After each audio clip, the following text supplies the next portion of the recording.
So, welcome to the showcase where great stories come from great entertainers. Interesting stories behind the scenes, fun and frolics, as well as awesome videos.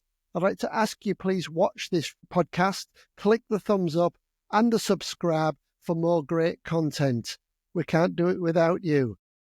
Guest today, ladies and gents, I'm sure you're all going to love this lovely person, Tyra. Hello, Tyra. Hello, you okay? I am. Tyra, where do you come from? So I come all the way from Doncaster in South Yorkshire. I know it well. How do you like living in Doncaster? Oh, it's all fun and games. It always has been, always will be. I've lived here all my life, and I tell you what, it can only get funner. Absolutely. So obviously the viewers can see that you're a drag queen. Tell us what a drag queen is.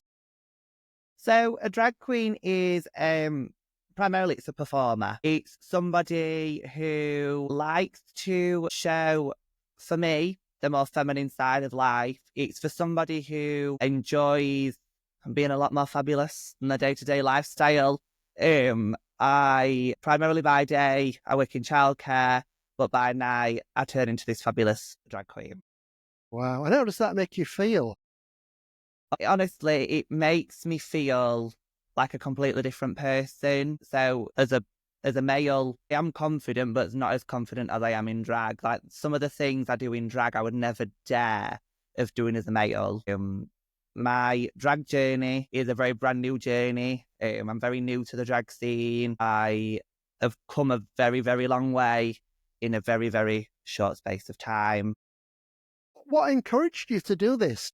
So my background is musical theatre and performing arts. Loved it my entire life, always have done, always will. It started because I performed in a local group doing Kinky Boots. Please tell me it's not what you think. It's nothing. It's nothing of the dirty kind at all. Okay. It's a show about a man who owns a shoe factory that's going primarily quite downhill financially. He meets a drag queen and they then build this business and the guy and the drag queen then start manufacturing high-heeled boots for drag queens. During that time, you see the drag queen called Lola. You see her going into a nightclub. Well, I was one of her backing dancers. It was my first time ever doing drag officially and loved it and loved it and loved it. And then I thought, right, how can I make this something I'm really enjoyed and something really fun into my normal day-to-day lifestyle? So I reached out to somebody who I know who's quite big in the drag world, Ken Lambert, and she helped me. She's helped me so much on this journey. Like I say, she's seen me from when I first started all the way up until now, and I'm like, wow, the transformation is huge. Hey, Tara, you'll have to send me a picture of you not in drag, just so we can see the difference. Absolutely. It's not pretty under all this. Really not pretty under all this at all. It's No, but people don't see it, Tara. You know, they see you all in this glamour and I bet many people think, I wonder what it's like in real life, you know. recently I did a drag performance in Doncaster and somebody actually said to me, what do you actually look like as a male? So I showed them a picture. They were like, oh my God, you look completely different. I was like, I know, the power of makeup. It's a beautiful thing. Gosh, bless everybody. Tyra, I can't believe that you dare to do gigs in Doncaster. It scares me to death. You know, I've done gigs there and everything. I mean, Doncaster's a lovely place, but it's rough as hell, isn't it? It's rough as a badger's ass. It really is rough, but that's the fun of it. So it's kind of making drag mainstream. That is part of the journey that I am desperately trying to go on. It's making drag, like this drag has always been in the picture, even from before drag queens, anything dating back to when William Shakespeare was around and the times when men dressed as women, it just wasn't as commercial as it is now. Yeah. So, but it's the part of the journey for me is to kind of put that stereotyping away of drag being this horrible thing. And it's at the end of the day, we're all human. Yeah. Do we want to perform, we want to be nice. Do you know what, Tara? I don't know a drag queen that doesn't swear. Do you swear? I try not to, but sometimes it just slips out and I'm like, "Oops." Yeah, I know, because we live in this world of political correctness, and we're not supposed to swear. But deep down, coming from Doncaster, what you been looking at, it's that kind of thing, isn't it? Oh yeah, absolutely. And that's it. Any performances after 6 o'clock, we're absolutely fine. Like Do you ones get for that. do you get scared? No. Well, I did my first ever drag performance. I was bricking it. Funnily enough, I was in this outfit and I was on stage, not in this wig. The wig was a lot worse than this. This is one of the nicer ones I own. Everything just crumbled. I could just feel myself crumbling. I forgot to bring my track, so I had to use a track I weren't used to. I couldn't wait just to get off stage. But you mime, don't you? You mime to the Now, tracks. now I'm a live singing drag queen. Oh my God. You're the first then that I've met. Fantastic. So Live. what kind of songs do you sing? So I can sing anything from 80s to the thousands to current music to musical theatre. I am musical theatre and popular music trained. Wow. I did singing lessons for a very long time and then everything just went kaplonk. But I am in the process of now doing singing lessons again, which is always... Do you do any Kylie Minogue? She's not quite on there yet, but hopefully. Fingers crossed watch this space is all I'm saying. Fantastic. So you use your own backing tracks and you have to take your own PA and things like It's definitely one of them things where you get the money, you invest it into drag again. You get the money, you invest it more into drag. You just keep building it up. But once you've got that solid foundation, then you're absolutely fine. So I suppose the outfits are expensive. Where do you get them from? I'll let you in a little secret. They're all off AliExpress, which I know some people have their ins and outs of it, but for a drag queen, they work perfect. A lot of people have these bespoke ones which cost thousands. The thing is, though, is for me, once I've worn it once and had lots of photos in it once and everybody knows me by this, then I'd like to switch it up. I have got quite a good wardrobe of outfits at the minute and heels and everything else, but your outfits are a lot cheaper than your heels, I promise Oh you. my God. How the hell do you walk in them? Easily. Really? I've been doing it from such a young age. Honestly, it's quite easy. People think, how on earth do you walk in them? I'm like, my love, through absolute agony and pain at times, but it's worth it. I can imagine. You kind of like drag queens or entertainment value. How do you get the audience participating in what you do? By just being me.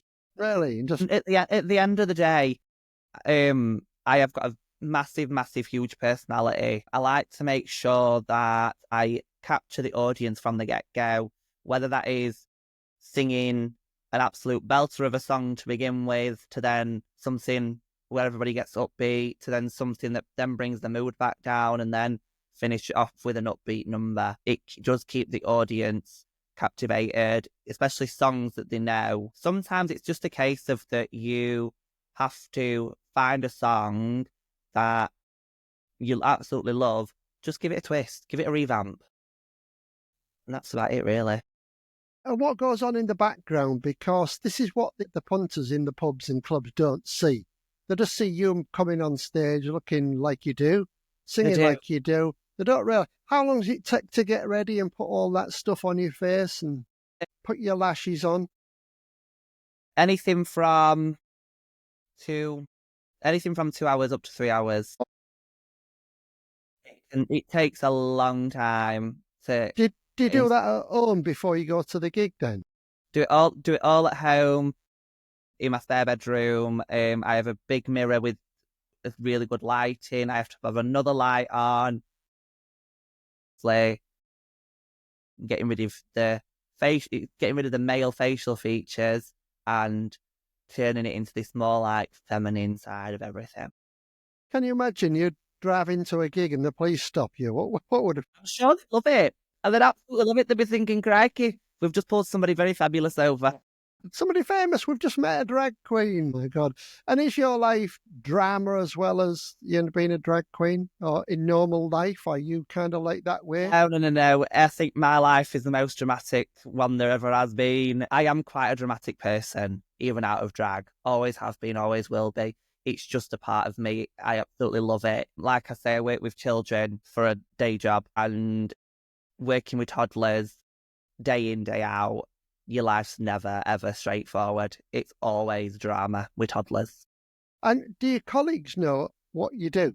Yeah. So, funnily enough, I think it was my second ever performance, or my third. I think it was my second performance, was actually at my work's Christmas do last year. Wow.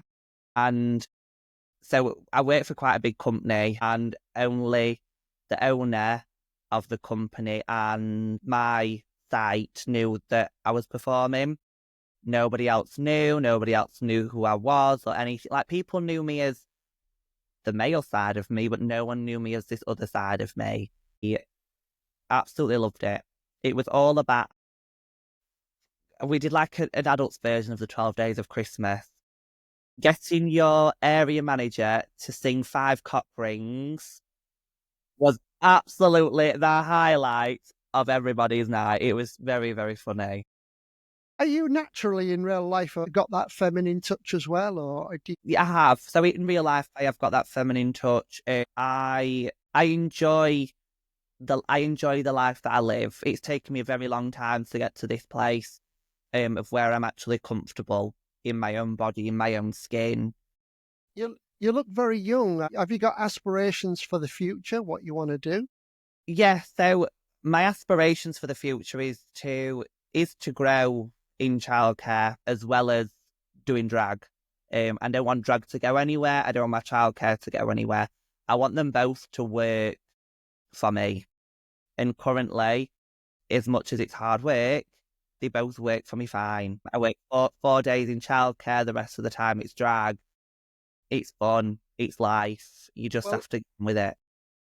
I'm a fully qualified teacher as well, and I've been to Doncaster College on many occasions to teach. And also the big company there called Intertrain, they train railway men up to do the railways. Very big company, and I used to teach the English and math to them.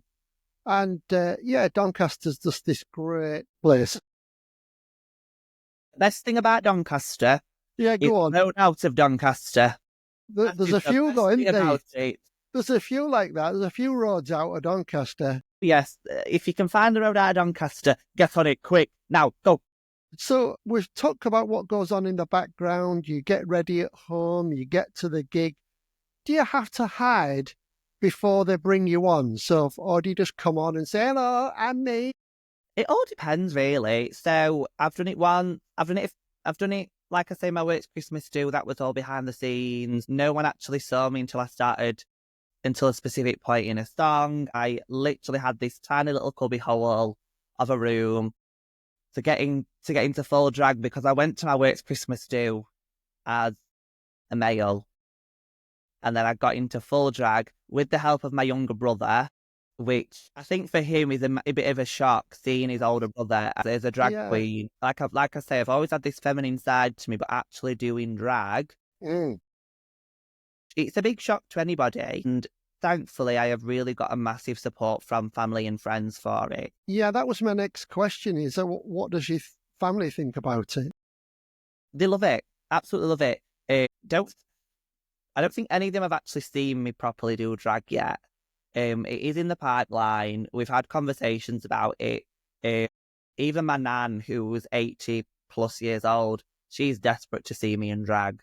She cannot wait. She's so excited. But like I say, it is in the pipeline for everybody to come and see me. Funnily enough, I've got a gig later on today in Northampton, and it's somebody I know, and she's never seen me in drag before or do anything like that. She approached me just as I was first starting, so the glow up from then to now is huge. It really is awesome because nowadays there's a lack of entertainment value, And yeah, maybe some drag acts that I've seen can't sing, but it just makes it even more funnier. You don't really need to be a brilliant singer, do you? No, you don't. But and then this is the thing is every drag queen has got their own Style. quirk, got their own style. Like for me, to my drag mother, we've both got very different styles of everything, and she's very much clubland, whereas I like to say a musical theatre, and everything else in between. But that's just as go-to.